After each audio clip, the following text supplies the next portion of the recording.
વિદ્યાર્થી મિત્રો, ઓનલાઈન એજ્યુકેશનમાં આપનું હાર્દિક સ્વાગત છે। ધોરણ 7 વિષય સામાજિક વિજ્ઞાન, ચેપ્ટર 14 લોકશાહીમાં સમાનતા। તેની અંદર આપણે મતાધિકારમાં સમાનતા જોઈ ગયા, પછી બાળ મજૂરી જોઈ ગયા। હવે આપણે જોવાનું છે શ્રમ અને મહેનતાણું।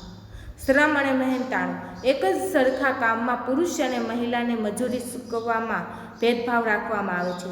ઓછી મજૂરી આપવી પડે તે માટે કોઈક જગ્યાએ બાળમજૂર પણ રાખવામાં આવે છે। કેટલાક કામ દિવ્યાંગ વ્યક્તિઓ જોડે કરાવવામાં આવે છે, તેમને આ કામનું મહેનતાણું ખૂબ જ ઓછું આપવામાં આવે છે। લોકશાહીમાં દિવ્યાંગ વ્યક્તિઓનું શોષણ ન થાય તે માટે તેઓને તાલીમ આપી પગભર કરવા માટે સરકાર દ્વારા અનેક યોજનાઓ અમલી કરવામાં આવે છે।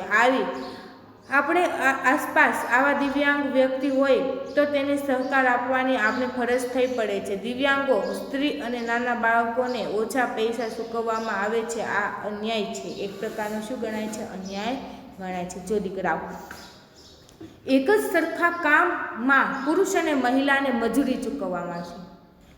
શ્રમ અને મહેનતાણાની અંદર એક જ પ્રકારનું જે કામ છે તેની અંદર કોને રાખેલા છે? પુરુષોને રાખેલા છે અને સ્ત્રીઓને પણ રાખેલી છે।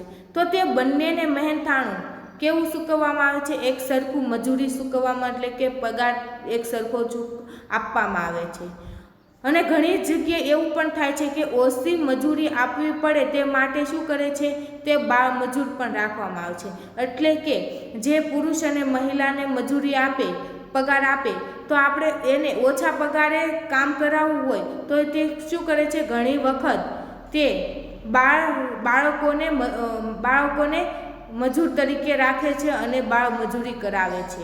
કેટલાક કામ દિવ્યાંગ વ્યક્તિઓ જોડે પણ કરાવવામાં આવે છે। એટલે કે કેટલાક કામ દિવ્યાંગ વ્યક્તિઓ, એટલે કે અપંગ, અપાહિજ, જે આંખે દેખાતું ન હોય તેવા વ્યક્તિઓ પાસે શું કરાવે છે? તે લોકો કામ કરાવે છે।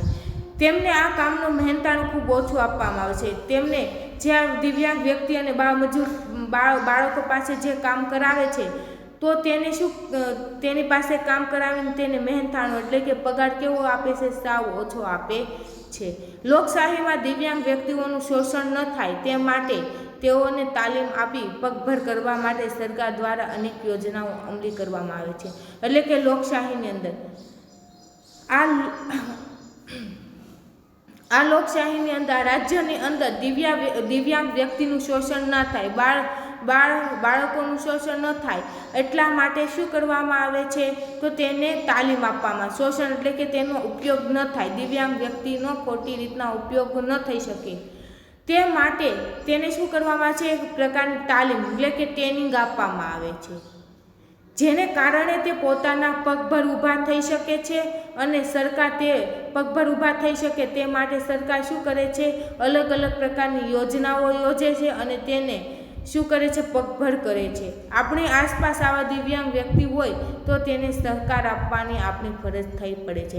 એટલે કે આપણી આસપાસ જે આવા દિવ્યાંગ વ્યક્તિઓ છે, અપાહિજ, જે આંખે જોઈ શકતા નથી, ખોટખાપણવાળા વ્યક્તિ છે, તો તે વ્યક્તિઓને આપણી આસપાસ જે વ્યક્તિ છે તે વ્યક્તિને આપણે સહકાર આપવી એ આપણી એક પ્રકારની ફરજ બને છે।